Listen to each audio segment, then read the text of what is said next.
Till the Streetlights Came On. A Tuesday's Life Books Inspiration. Series 1, Book 1 of 9. This book was written between 1998, June, and 2001, October. Introduction. It's been 2 decades since the first words of this book were scribbled down in a 6x9 sketchbook.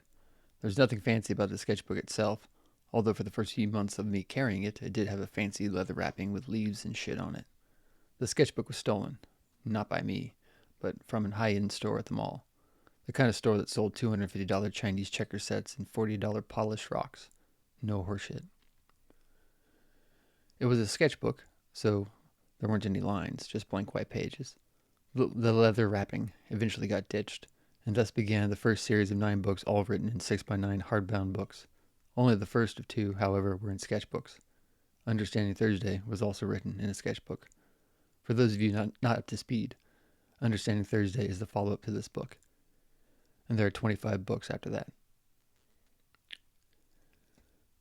We're getting ahead of ourselves. When I began writing Till the Streetlights Came On, I had no idea what lay ahead of me. I didn't know what I was doing or how long this fascination with writing would go. I had only recently begun writing, but it was film screenplays that I started with, and somehow I ended up writing poetry. I do and don't recall a lot of my first writings, except to say that I'm sure I covered at some point in a subsequent book. I will say, though, that my first few pieces are without a doubt lost.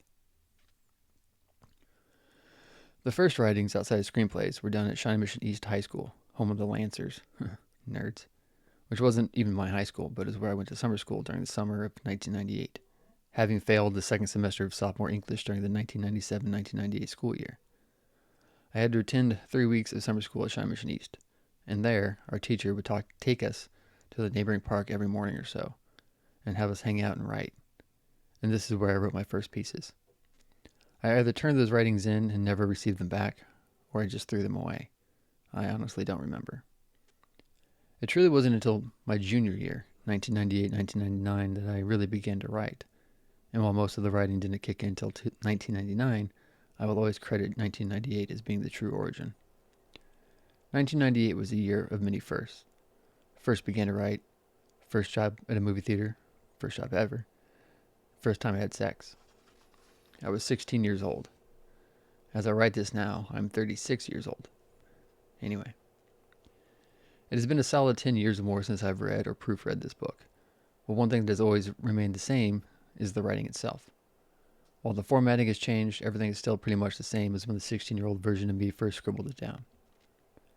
I've always been very particular about chronology and leaving things as relatively raw as possible. By doing this, I hope to show growth as a writer and as a person. I have many thoughts about the things written here, but I will keep them to myself. If you can't dislike or disagree with your thoughts as a child, then you really haven't grown up. In this book, I misuse words. I'm also fairly certain that I use words that aren't even words. I use words that I thought were words. I also had a big hard-on for the American typewriter font and not capitalizing words or using proper punctuation. What I once thought was stylistic, I now find naive and annoying. Hopefully you can look beyond it. This introduction is written in my present-day preference. Every piece is in the proper order as to when it was written, to the best I can recall, and nothing has been altered to make me look like not a fucking idiot. This book is what it is. It's my beginning, and to alter it or erase it would be the same as trying to delete the boy I used to be, which I would never do. So fuck it. Let's go. The BAC, 2018, West Plaza, Kansas City, Missouri. As you'll see, or hear rather, I will stumble over my words and have to repeat a line or two here and there. Quite often I would prophesize, but I'm not going to go back and redo it. So, here we go.